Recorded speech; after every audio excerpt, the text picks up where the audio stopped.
Hello, this is the front desk.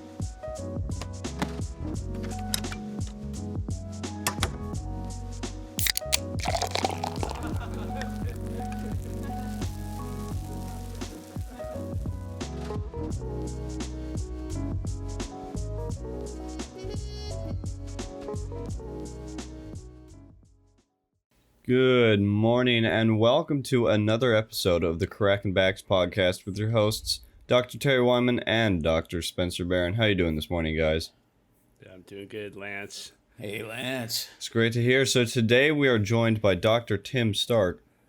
He's the Assistant Dean of Health Sciences at Bismarck State College and has been to 4 Olympics, 3 World Games, and many international and multi-sport games. He was Sports Chiro of the Year in 2017 and are you having a fantastic morning this morning? It couldn't get any better. It's great to hear. Well, it's about ready to get better. That's awesome. I'm sure it will be. I've been excited all week for this conversation. And we have too. And so I do have to start off, all these Olympics, World Games, international games, and all that kind of stuff. And you've landed a job, or you landed a job in human performance at Northwestern. And there's a lot of people out there, everybody's talking about on the internet and social media about human performance, and all that kind of stuff. For the layperson, let's start off with just defining what is a human performance lab, or what does human performance do? Yeah, Terry, it's an awesome question. So when I was at Northwestern, I was in the dean position. I'm just going to give you a little bit of backstory on how we came to this term of human performance at Northwestern Health Sciences. I was the dean of the chiropractic program there. And at that time, the vice president of our clinical services realized that the clinician in the clinic there at the university, the busiest person was that guy, that doctor that was mostly working with athletes. And he was a great running doc. He had a waiting list. He was probably the only clinician there that actually had a waiting list. And the vice president of the clinical affairs at that time said, we probably need more sports here. And so he pulled together a small committee, including people from a biomechanics lab called the Sweary Clinic, and they were moving down the path of adding biomechanics into their environment. And they met a couple of times, and somebody at one of their meetings said, why is Tim Stark not here? He's the dean of the chiropractic program. He has a long history in sports chiro, et cetera, et cetera. Maybe he has something to add. So he contacted me, the vice president, great guy, invited me to the meeting. And I sat in the conversations, said, tell me what you're planning. And they said, we plan to implement a sports chiropractic institute, so on and so forth. And they gave me some details. And I said, you know what? I've heard this story before. I can understand why you're going down this path. I think it's too myopic. If you want my opinion, want my views, my suggestions, I think it's too myopic. I think you need to think bigger. Sports chiropractic probably puts you down a path of society in basically what the understandings of chiropractic in the community are. Maybe back doctors, you add the word sport to it. Maybe it means back doctors for athletes. They may not understand that we can do rehabilitation, we can do soft tissue myofascial therapies, we can do extremity services, etc. And I said, here's my view. My view is to not title it Sports Chiropractic Institute, but consider a human performance. And whether you call it an institute, a center, or whatever, it doesn't matter to me. But I would consider the term human performance prior to sports chiropractic. Therefore, the community might, and then also it opens up opportunities for us to do integrated care, multidisciplinary integrated care. I always use those terms together. Meaning we can add acupuncture. So it's no longer just chiropractic or sports chiropractic, but we now have sports acupuncture. We can bring in physical therapists. We can bring in athletic trainers. We can bring in nutritionists. Hence, human performance is this broader title that I think really fosters that sports medicine or sports integrative care model. That's great. The question comes up about recovery. Now, we understand performance, and oftentimes that's in the absence of pain, and we try to get our athletes to understand, take care of it before it gets to that point of pain, which is kind of a new generation of thinking. But so is the word recovery. What does that mean to you as far as the application to athletes? I mean, it's a relatively new concept, considering it was only like 30 years ago, and they would, you'd come off the field with an injury, the doctor would inject you with cortisone and send you back out there because you didn't have pain. So what does recovery mean to you? It's these types of questions that I was completely expecting and so excited to be part of this morning with you guys. So, Dr. Barron, recovery. What does recovery mean? Well, recovery was part of our Human Performance Center initiative. I think it should be everywhere. You see recovery centers now springing up as little silos of services in larger human performance centers, such as the UFC Performance Institute. They have a sensational recovery center. The USOPC has a sensational recovery center. So what does that mean? Well, recovery is also a very big topic, as you guys clearly know. I feel like I'm preaching to the choir here, talking to you two, but I realize there's a much broader audience. So in regards to recovery, it means, I think first and foremost, it means prevention. You have an athlete that's working her tail off and wants to work her tail off tomorrow. But in order to work her tail off tomorrow, she better recover the best she can so that she doesn't either A, hurt herself the next day. In other words, she predisposed herself to some sort of injury from today's workout, so she didn't recover effectively.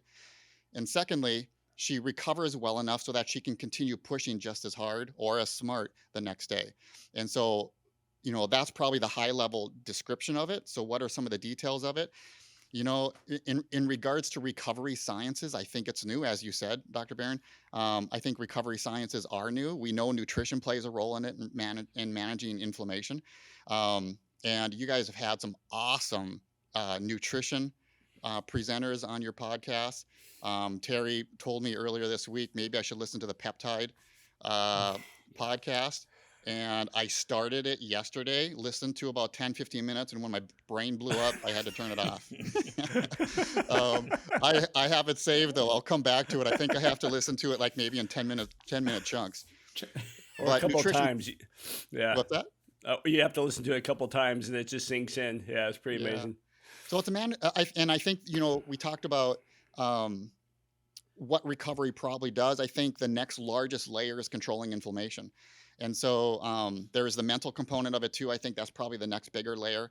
If serious athletes are not using a mental performance counselor of some sort, and they want to be in the top 100, top 50 in the world, I think that top 50 mark, the top 100 mark, maybe even, really is a strong mental game. We were working with one of the top 100 squash players for a while. He would fly into Northwestern. And he didn't feel like he was really getting deeper into the top 100 until he started doing mental performance. And he was showing us a side-by-side video of two of the top squash players. I think it was like number 8 versus, like number 75 or something. And if you watch them move around in the squash court, it was almost like a mirror image. Everything seemed to be the same. And he said the difference is mental performance. And so when he realized that, he started doing more mental performance.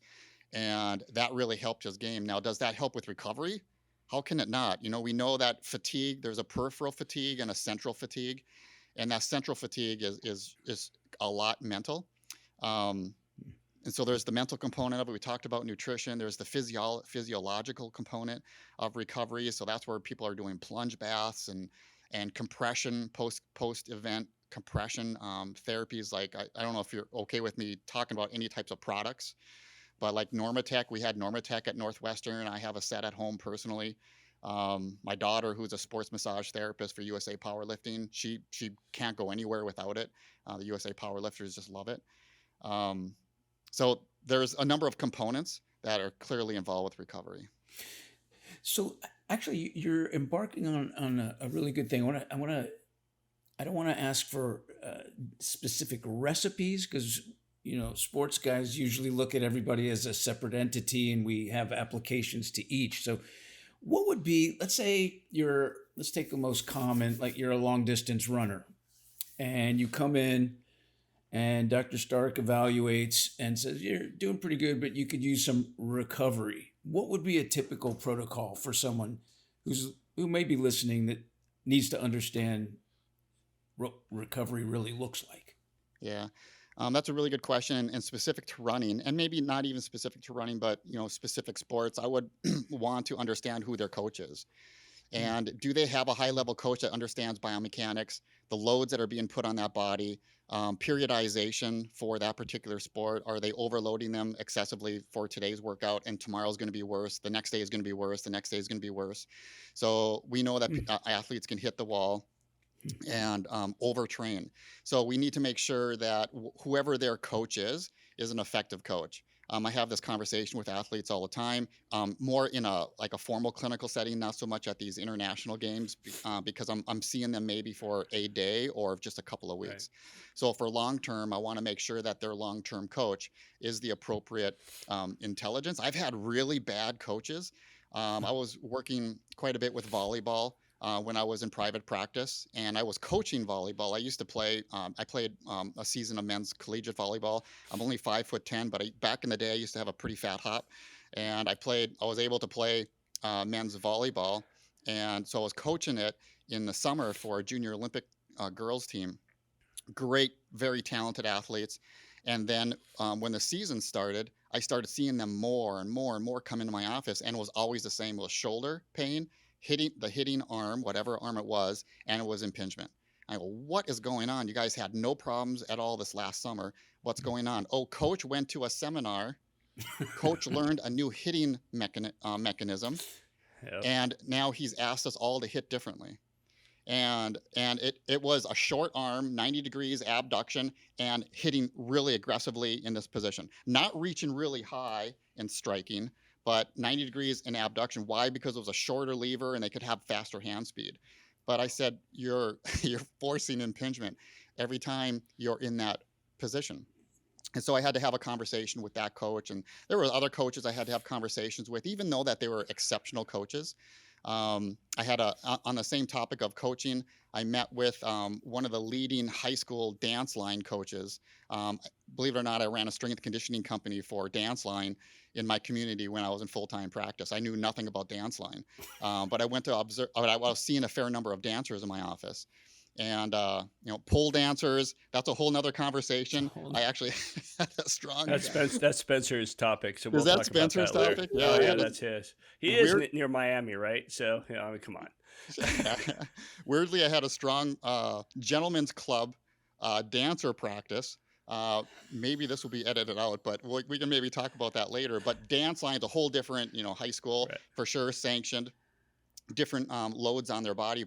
Yeah. Surely. And I went to go observe practices, and I would encourage any sports provider in their community. That's a great service to go to the high school or the college if you're seeing a number of their athletes and just observe their workout, maybe 2 or 3 days of workouts, because we know that workouts are having power days and strength days and agility days, but observe their workout. And that's what I did for this dance line group. And I attended the entire workout, and they were doing plyometrics that day, bounding. And for one, they were practicing in the dining hall, which is a hard tile floor rather than the gym floor, which has a little bit more forgiveness, but a hard tile floor. They were mostly wearing running shoes, and this was before midfoot striking, so there weren't really running shoes built for midfoot striking. So these were dancers that were constantly on their forefoot, striking in running shoes. Again, not necessarily built for that type of load absorption, but in regards to plyometrics, I stopped counting at 300 plus touches. So if you know anything about plyometrics, especially sophomores, juniors, and high school, maybe they should be doing 70 touches, meaning every time they touch the ground, that's considered to be a touch. And it depends on if they can squat their own weight, et cetera, et cetera. So Dr. Donald Chu has a great book on plyometrics if you're interested in learning more about that. But he talks about an entry-level plyometric athlete should probably do 70 touches. And I stopped counting at 300 plus. And there were some other things too, but I had a awesome lunch dinner with the coach, again, a leader of high school dance line in the country. And we had a great conversation over lunch, and I presented 4 pages of information to her, and she was so appreciative of it. She really was so appreciative of it that she was writing a book on coaching dance line. Oh. And she did a shout out to me. She called out my name, which I'm not into that really, but she called out my name specifically. I didn't know she was going to do that. And there was a page that talked about if you are coaching fine and you don't know much about sports injuries and strength conditioning, et cetera, and I think she did. But we all have gaps in those areas of expertise. Find somebody that does have an expertise in your community. And I love biomechanics. I love watching somebody and seeing if I can improve their mechanics a little bit to perform a little bit more smoothly, a little bit more efficiently. And in this case, it was more of a load issue. And we talked about that, and then it substantially changed how she practiced coaching. What would recovery be for an athlete like that? Like, what would you tell the coach that most of your athletes need to routinely do this following this? Yeah, Anything in particular? I'm thinking of another analogy. If somebody just doesn't have the intelligence to do something, it'll take a while to fix it. In this regard, it wasn't an intelligence issue. It was just that it was an overload issue. And if they're doing 300 plus touches, even if they're an advanced athlete, how can you recover from something like that? The body's going to eventually break down. I think one of the best definitions of injury is the inability for that tissue, whether it's bone, soft tissue, whatever, is the inability for that tissue to withstand the load applied to it. And so in this case, it was 300 plus touches of plyometrics, bounding, a lot of weight coming down, absorbing that load, having to recoil that load into some sort of movement. So that's why I'm talking about that deeper layer of this is making sure that the coaching is effective. You can't necessarily recover from it. I think there's going to be continued breakdown. So let's say she did drop it down to say 100 touches. How do you recover from that?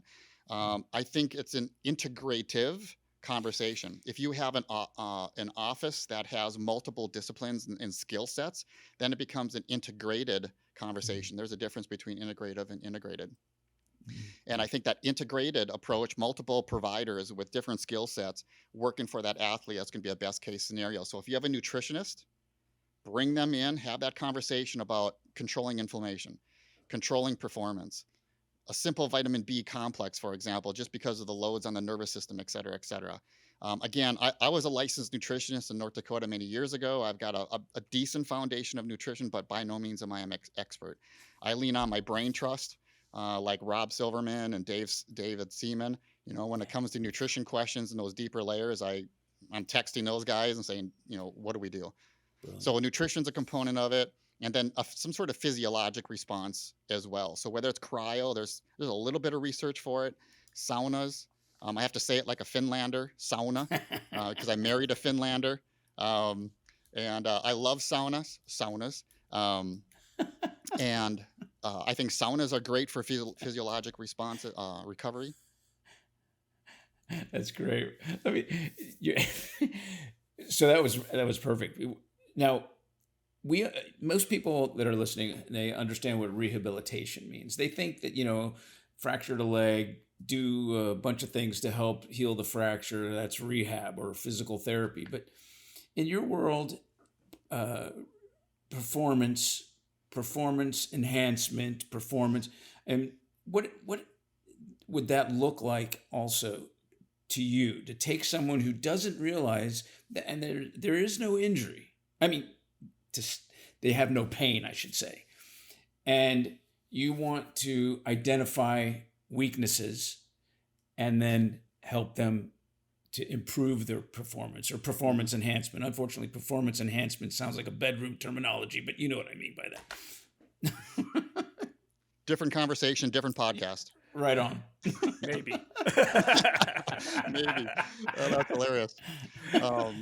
No, that's, again, another great question. And I think that's why I like the term human performance. It's a really broad title. Rehabilitation is, again, another silo within human performance.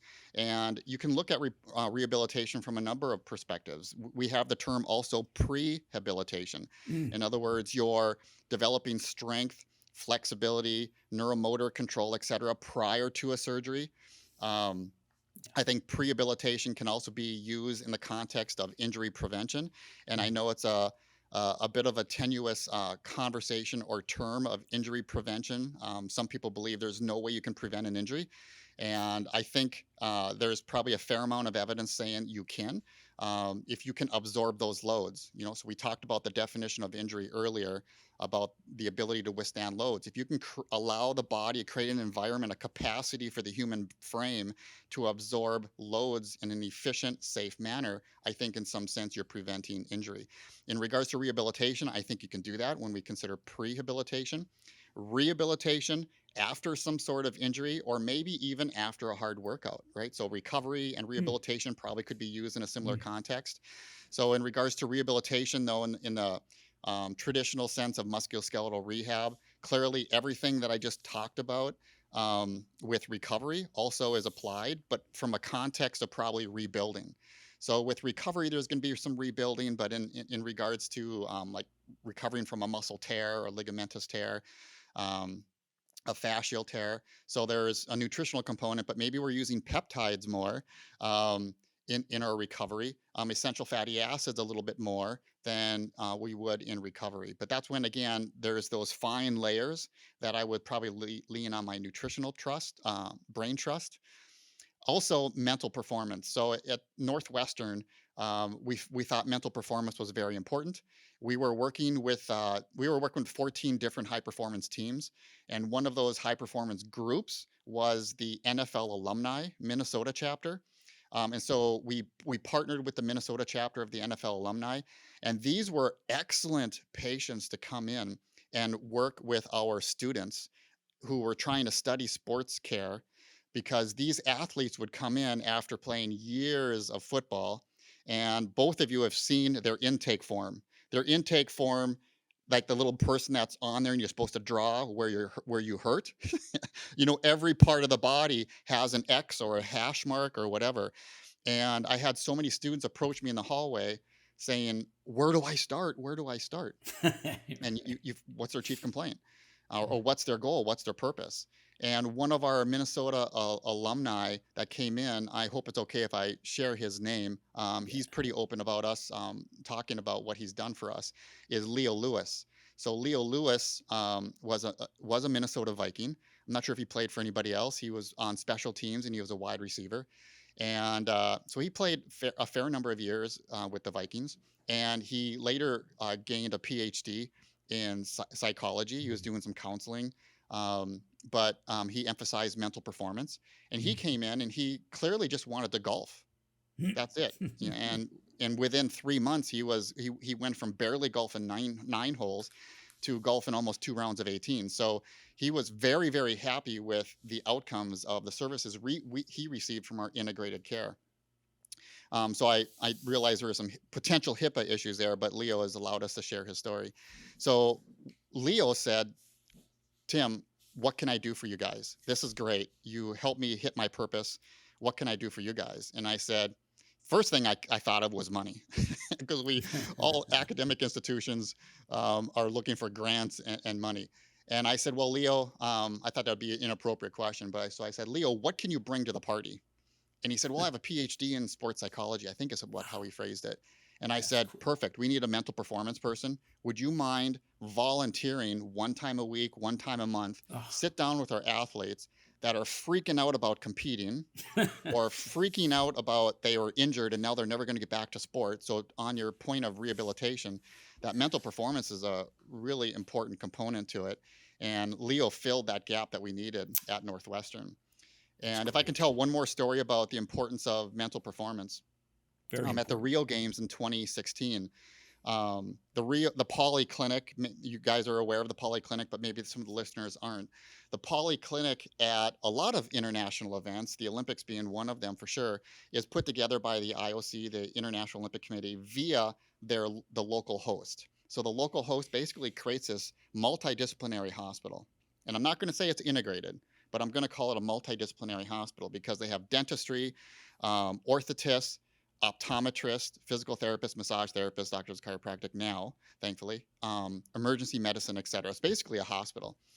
And it's amazing that they don't have a mental performance person within this polyclinic. And I don't know from your gentlemen's experiences working in polyclinics if there's ever been a mental performance person working in this setting, but the athletes that I saw in the manual therapy area. So chiros were working side by side with physiotherapists and side by side with massage therapists.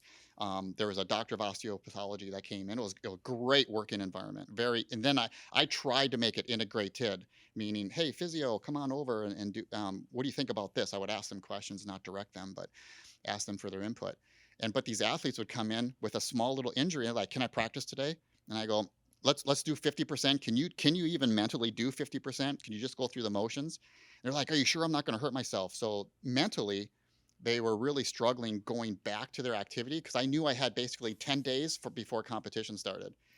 And if I'm too withdrawn, pulling them too much from their activity, it's just going to go deeper and deeper in their head, and they're going to have problems coming out of it. I understand you have a different view on concussion. You mentioned something about NFL Players Association, or retired players, and talk about concussions. And I would love to hear your opinion on what you think about concussions. It really hit its apex about 5 years ago. All the conversation, everything. Things are a little subtle now, but we still see some obvious things. What are your feelings in your point of view? Yeah, so let me reflect back to something that a former leader told me, John Allenberg, former president of Northwestern. When I was a student, him and I were sitting down. I was a student leader at Northwestern back in the day. And we sat down, we were talking about leadership. Leadership I take very seriously. And he said, Tim, sometimes a leader has to say something that he doesn't believe in, or he has a different view of from the norm or the majority, just to make people think a little bit differently, to stop and go, oh, maybe I am wrong. Maybe I do need to think a little bit differently. And he gave a number of examples, which I won't go into, but I thought that was very intuitive for him to say something like that. And so in regards to concussion, I think I do swim against the current a little bit. I personally think concussions are overdiagnosed. And so that's one strong statement that I feel goes against the trend. I know the trend is we have this crazy higher incidence and prevalence of concussion diagnoses. And I think it falls from not knowing what the definition of what a concussion is. And I keep saying that. And, Terry and I were texting back and forth earlier in the week. And I said, I'm tempted to say concussions are a topic that I like to discuss, but I'm a little reserved to say that, just because I'm a C on the personality DISC evaluation. I don't know if you've ever done DISC before, but a C is somebody that's very conscientious and doesn't like to be wrong. They're very analytical. They're very systematic. But there's a book that one of my fellows gave me, Dr. Liz Moose Heibrecht, wonderful sports chiropractor. One of our first fellows at Northwestern. She gave me a book when she left saying, but what if we're wrong? And I love that book by Klosterman. What If We're Wrong? A great read. And I think a lot of experts in the field are wrong. And myself too. I'm probably wrong 80% of the day. I hate it. I hate being wrong, because I'm a C, I guess, on this DISC panel. But I'm okay with knowing that I'm wrong in the respect that I want to learn and then think differently. And so I do think a little bit differently about concussions. I just saw a Facebook thing, a reminder come up from 2012. And I disagree with my statement from the 2012 statement. In 2012, I talked about how I was about ready to lecture for Florida in Destin. It was the FCA, and they were having like a regional conference up in Destin, Florida.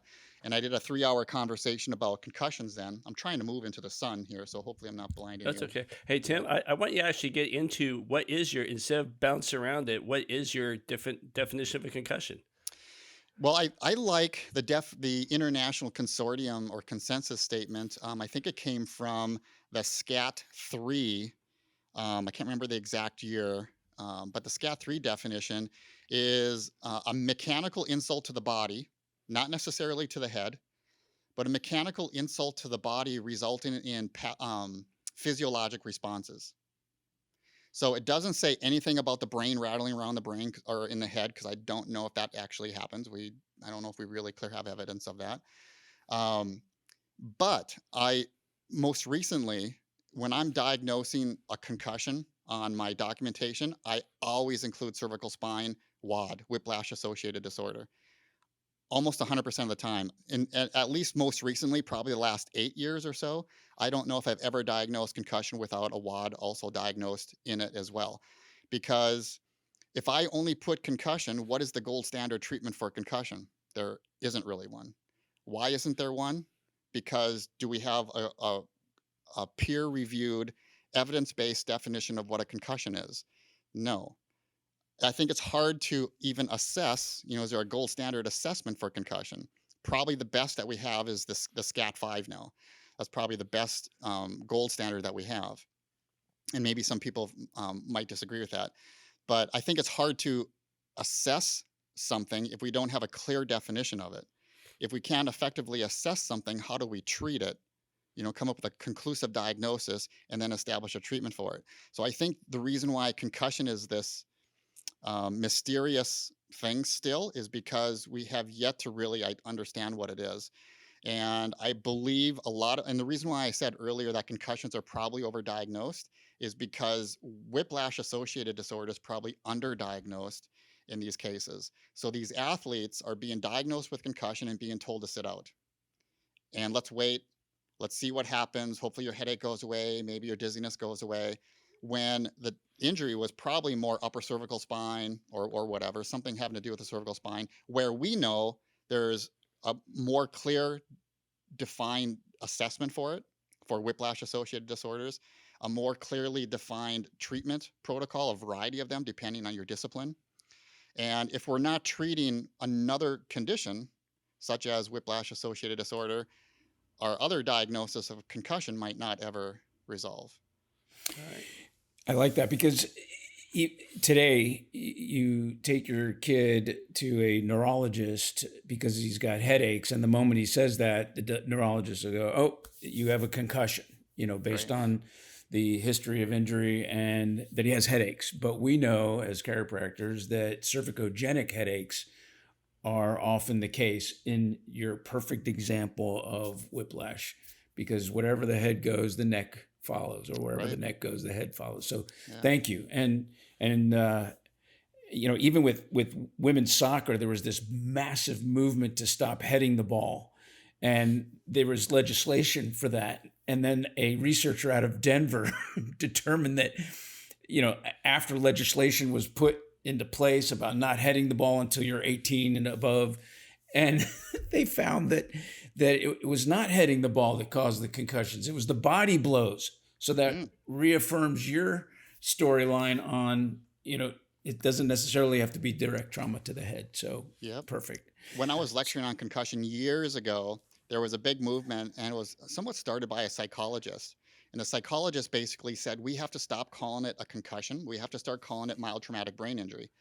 And so I fully latched onto that. So when I was lecturing 15, 18 years ago, it was all about mild traumatic brain injury. And that's what I disagreed with on my Facebook post from 2012 when I was lecturing in Destin, was I'm so excited to talk about concussion. And then in parentheses, I wrote mild traumatic brain injury. And I read it last night, and I'm just face palming going, why was I saying that? And to say that concussion is a mild traumatic brain injury, I think is, first of all, scaring the bejesus out of some parents and maybe some athletes, because traumatic brain injuries do exist for sure. But to say that a traumatic brain injury, even a mild one, is consistent with concussion, I don't know if we have real strong evidence of that. I know there's axonal damage, and we're starting to see more research in that regard. But I think we're still inefficient on diagnosing it because we don't have a clear definition of it. And so that's my concern with how we're overdiagnosing it, is because we might be scaring some parents and athletes. And I have an interesting story on that, but I'll talk about it later maybe. You know what, Tim? Speaking of traumatic brain injury, we're gonna go into a section that we usually like, and it's called rapid fire. And so I just had to say that because we want to get your head ready to be whipped around, and Spencer's this is Spencer's favorite topic. So do I need to stretch out or something? Or yeah, you do. Yeah, but you can stretch while he's ready to fire at you. Skull. I got 5 questions for you, Tim, Awesome. and they're to be answered in rapid fire order. I always say that, but I end up getting fixated on the answers that are so profound. But No pressure. Okay. Rapid fire question number 1. Are you ready, Dr. Stark? Yes, sir. Okay. Biggest misconception of combat sports? Oh my gosh. That it is gross and brutal.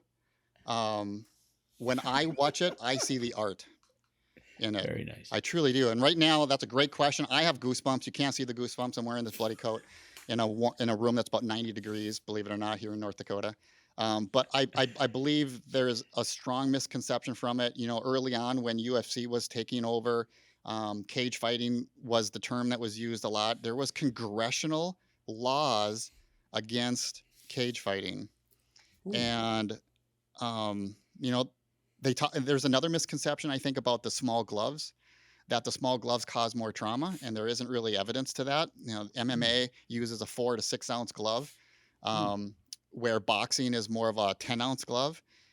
So to me, from a biomechanics perspective, there's more mass in boxing. 10 ounces is more mass than 4 ounces.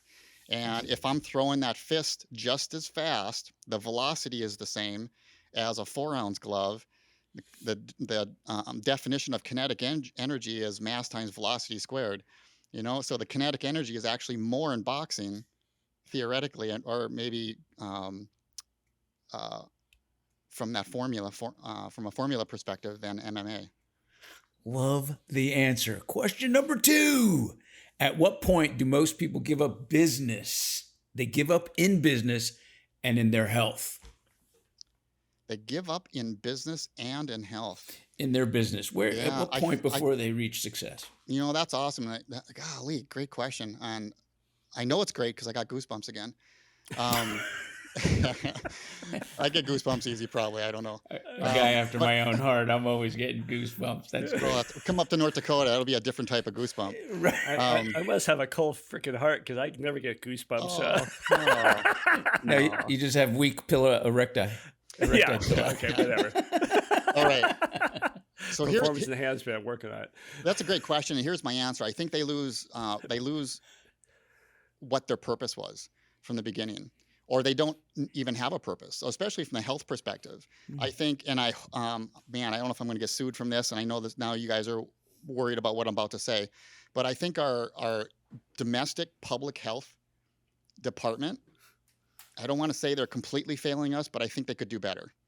I don't believe they offer a purpose for people's health, properly educating them on what they should be doing. And the research is strong, right? And I know Dr. Barron, both you guys are so bloody fit. And if you were to pick one thing in fitness, what would it be? Strength training for me, right? Maybe one of you would say cardio or whatever. But the evidence, I think, is very clear that the stronger you are, the longer you're going to live. The stronger you are, the healthier you are. The stronger you are, the better the mental health you have. There's research after research on strength generally. And I don't think the general public probably understands that. I'm not sure if our public health departments probably understand fitness to that big of a perspective. But same thing on business, to answer the other part of that question, is why did you get into business in the first place? What was your purpose? And if you're getting all concerned about taxes and revenue and the P&L's not looking good, the profit and loss statement, the balance sheets aren't balancing, maybe it's more of a loss of purpose, and you need to step back from it again and see what that is. Nice. Rediscover it. Question number 3. By the way, that was an excellent answer. Again, question number 3. Okay. I hope you're ready for this one. I'm ready. We want to know what your favorite bird to look at while training for a marathon.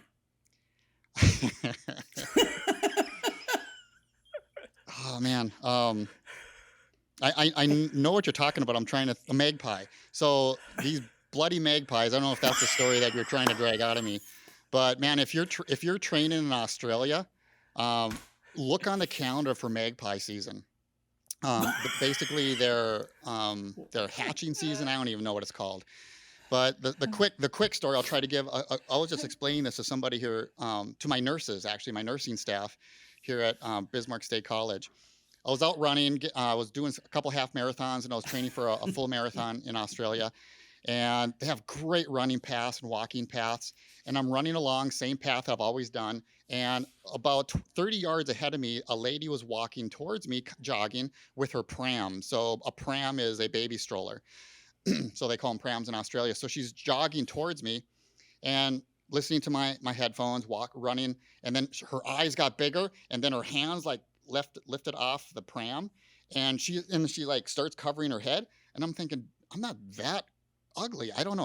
And then I started looking behind me. Just as I started to look behind me, I get hit in the head No. aggressively. And I thought somebody hit me with like a branch or something from behind. But what I saw was something black flying off to the side in my peripheral vision. And then I looked to see what it was, and it's a darn magpie flying away, but wasn't just flying away. It was circling back for round two. And she like ran off with her pram off the path. And I'm looking at it like, shoot, it's coming right back at me again. And so I'm like, what do I do? I don't know. I'm a stupid American in Australia. I've never been attacked by a bird before. I don't know. So it turns out that one of the most common eye injuries to the emergency rooms during the season is from magpie attacks. And I was telling a story to my Australian students when I was teaching there at Murdoch University.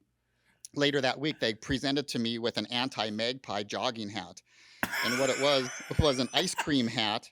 And hello to all my Aussie doctors there that we built. We're so proud of you guys. But they gave me an ice cream hat that had just a little strap that I could strap on underneath my chin. I don't think it was legit. I don't think it was. I was really supposed to run with it, but yeah. So magpies and running, not a good combination. Oh, thanks for sharing that one. Question number 4. Yes, sir. This is a normal one. Your best biohack you have for running across to increase athletic performance, what would that be? Strength is the foundation. Everything you can build power on it, you can build agility on it. Some people might say flexibility, but I know some high performance athletes that don't have flexibility at all. They can't reach past their knees. Man, and if I good. Yeah, thanks. And if I were to say, if it were another thing, it'd be some sort of mental performance support. But I would say generally for the lay person and the amateur, semi-pro athletes, clearly strength. Once you get into that pro level, you truly do need some mental performance support. I think it's great that you had just mentioned something about exercise or your best, for athletic performance, strength training and all that. And that's really worthy to repeat again. Now, the 5th question and last one is, you travel a lot. So simply, what do you do for jet lag? Oh, man.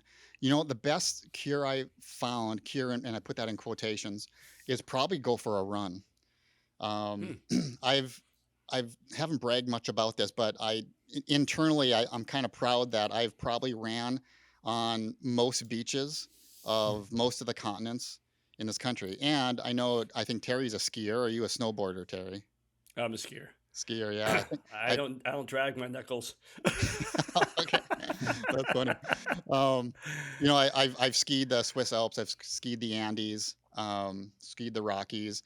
And I'm not a skier though, but I have to check the box. And so like running on the beach tends to be my thing. I'll check into the hotel and I'll go for a run. And it is interesting how if you challenge your physiology system, because sitting for 12 hours per flight and you're doing 2 of those legs, maybe flying from America to Australia, 10 hours to Japan, another 10 and a half hours from Tokyo to Perth. It's a lot of sitting. And that's stressful and harmful to the physiologic system, a bit taxing. So I feel jumping in the sauna. So if you can't go for a run, jumping in the sauna, get a heck of a sweat. But running seemed to be the best cure for me for jet lag. All right. I got something, on that kind of stuff you're talking about, running on beaches, which is, I know my partner's passion is running on beaches, but Yeah. You for know, sure.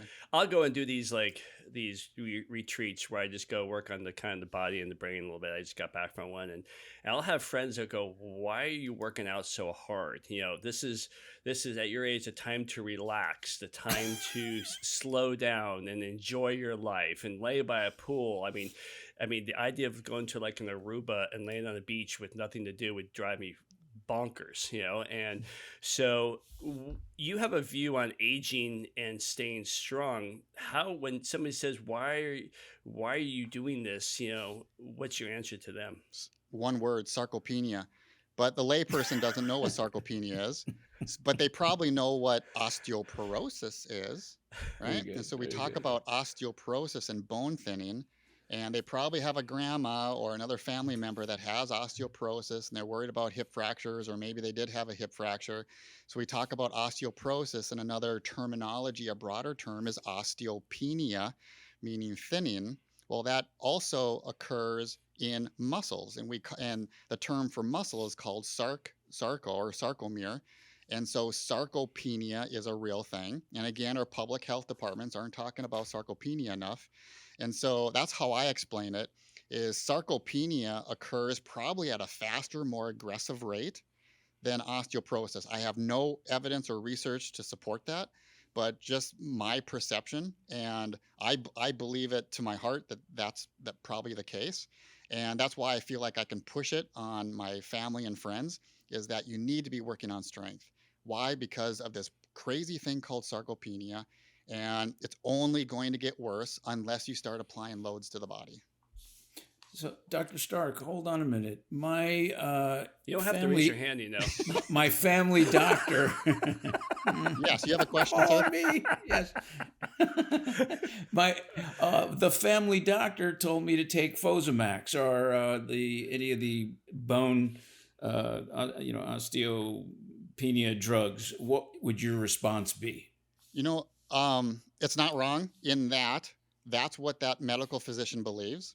That's what that medical physician or any physician um, believes is the best management for that particular diagnosis. That's what they were taught. That's the way they're wired. I'm not. I'm not wired that way. Plus, it's outside of my scope of practice to recommend something like that. What I feel is more right is to get off the couch, put some loads on the body, because we have particular laws. And when we talk about science, you can't outdo a law. I was having this conversation with one of my faculty members, or soon to be faculty members, about science, about, don't you believe in science?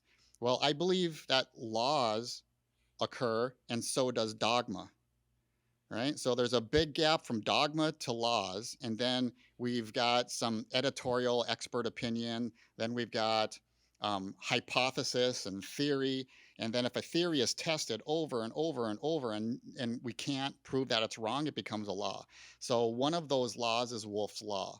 And we know that with Wolff's Law and Davis's Law for soft tissue, but for Wolff's Law, if we apply repeated loads at a safe level so that we don't exceed the limits of capacity of those tissues, but we provide repetitive, safe, excess loads to the bones in this case, Wolff's Law is going to kick in, and based on that law, we should have, as a result, probably stronger. I'm not going to say thicker bones, but probably stronger bones, and therefore I feel it's a better choice. Now, if you look at any medication and you look at the ADRs, the adverse drug reactions, you have to accept the fact that if you get headaches from it, or nausea, or dizziness, well, you had that choice.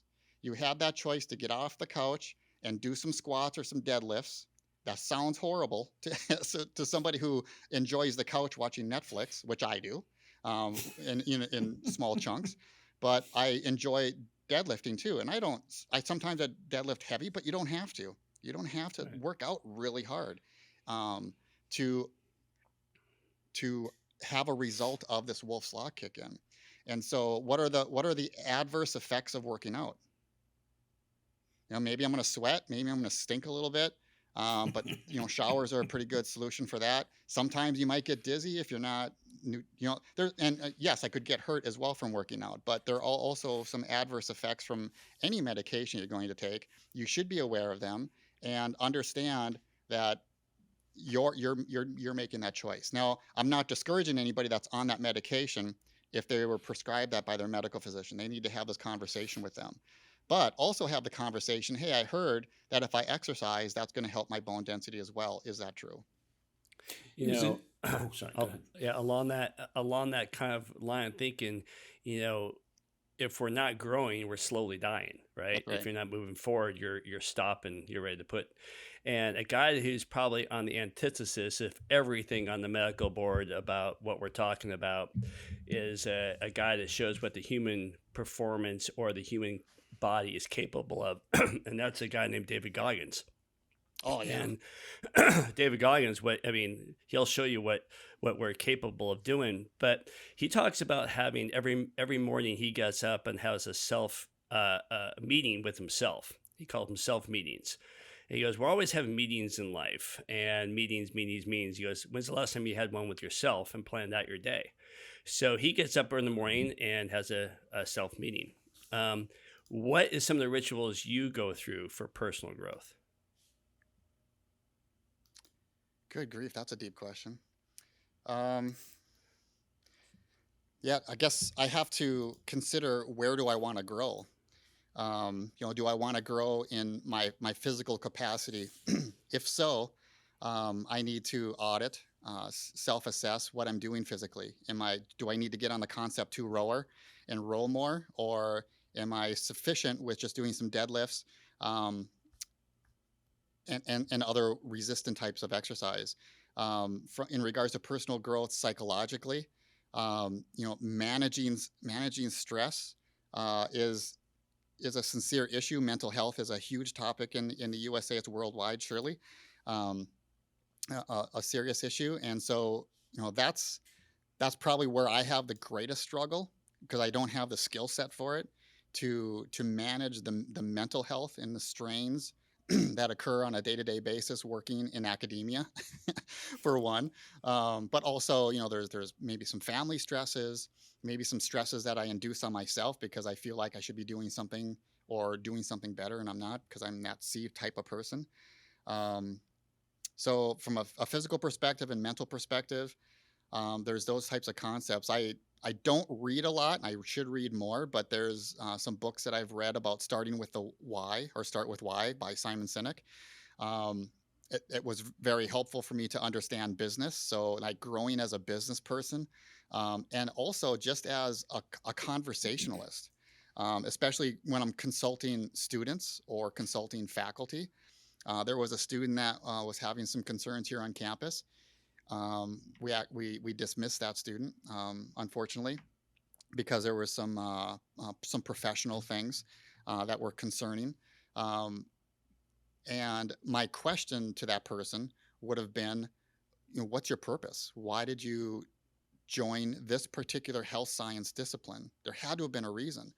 And the professional behavior in the labs just didn't align with the outcome of what we were trying to create from this particular discipline in our health science program. And so I was just thinking, why would you have gotten into this profession in the first place? You want to be probably somebody that wants to help people. You're not demonstrating that in the labs. And so I think in regards to self-help, there's clearly textbooks out there. Man, I love YouTube University. There's a lot of like TED Talks. The TED Talks are pretty impressive. Podcasts like what you gentlemen are doing are very informative, I think, for self-growth. For people, they can scroll through the topics, and if they want to learn a little bit more about peptides, man, you guys got a great topic of it if you can tolerate if you have the capacity to take in that information. So I think there's a lot of resources today to grow. It depends on, I guess, where you want to grow. I love it. And I have two last questions to ask before we wrap it up. And one is, knowing that you have an MBA, I've always been fascinated by doctors that move on to get continuing education in the world of business, because, sometimes we're just doctors and we suck at business. So what can you share that is one of the biggest mistakes in the healthcare business? And then I got a wrap-up question for you. Okay. Yeah. I think, again, that's a great question. And in fact, I was thinking about that yesterday, driving home, that I think one of the biggest mistakes that people in business generally, and especially us chiros and maybe healthcare professionals more broadly, is they don't take seriously putting a plan together. And I've always had this notion prior to the MBA, knowing that you have to have a plan, but the MBA really allowed me to zone in on change. So my specialty in my MBA was change, being a change agent, and leadership. So again, as I said, I take leadership very seriously. So in order to be a leader, you need to have good vision. And in order to have vision, you need to understand what the mission and vision are of your organization. So you need to have a mission statement. Everybody that's listening, if you have a business, if you don't have a mission statement, if you don't have a vision statement, you need to establish one. If you want some assistance on it, feel free to email me. I actually, not that I'm promoting this at all, because I don't really do much of it anymore, but I used to have a consulting business called Stark I3. And the I3 stood for ideation, coming up with ideas; innovation, meaning putting those ideas to a plan; and then implementation, taking that plan and putting some action to it, and hence implementing it. And it's those three simple little steps that I think every business person has to have. But part of the ideation part of it and the innovation is putting together a strategic plan with a vision, a mission. What are your objectives? We talked about purpose in the past. That basically is a broader term for mission and vision and your objectives. And then you need to drill down and cascade out every one of your objectives and how you're going to accomplish them, and then revisit it on a regular basis. And finally, to wrap this fantastic conversation up, what do you feel is your biggest contribution to the profession and to healthcare? Oh my gosh. I think when I retire, that's probably going to be the biggest contribution at some point. What just occurred to me, and again, I think about this a lot, is a leader isn't a leader by definition until they build other leaders, or they build or support, guide individuals to lead other organizations. And that's probably where I take the greatest pride. Is we had I hired, I think 13 or 14 fellows at Northwestern Health Sciences in the Human Performance Center. I think Dr. Terry had a picture of me and Jamie Hayuso from the professional football. Was that you? Yeah. Oh, sorry, Spencer. I was going to ask you about him. He's great. Yeah, love that guy. He's just one of those characters that you want to hug him, or you want him to hug you, or something. I don't know, and you just want to have a conversation with them. And so character is really important. And I personally hired fellows based on character. I had a large team interviewing fellows and other faculty because personally, you have to know where your strengths and weaknesses are. As part of personal growth, just understanding where you succeed and where you don't, and where I do not succeed. One of my weaknesses is judging character. I'm a horrible judge of character, and I might like somebody a lot in an interview, but everybody else in my selection team might say, "Are you kidding? They're an absolute butthead. We don't want that person part of our team." Like, great, good. I'm glad. That's why I have this team here, is because I'm a horrible judge of it. And I really like Jamie, as well as all my other fellows. Everybody. And everybody else did too. So that's why we brought him on the team. Love it. But I think, building other leaders, I'm hoping I did that in the past. I think the metric for measuring that is the ACA Sports Council, the current e-board right now. We have a number of people on that board that were either students of mine in the Human Performance Center at Northwestern, or they were fellows of mine. And I take great pride in that, I guess. That's probably the answer.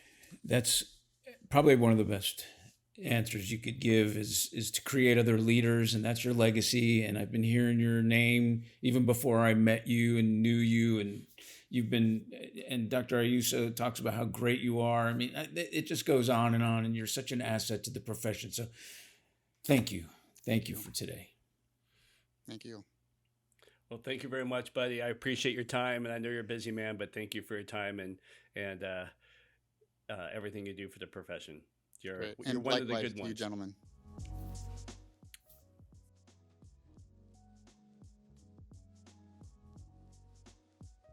Thank you for listening to today's episode of the Kraken Backs podcast.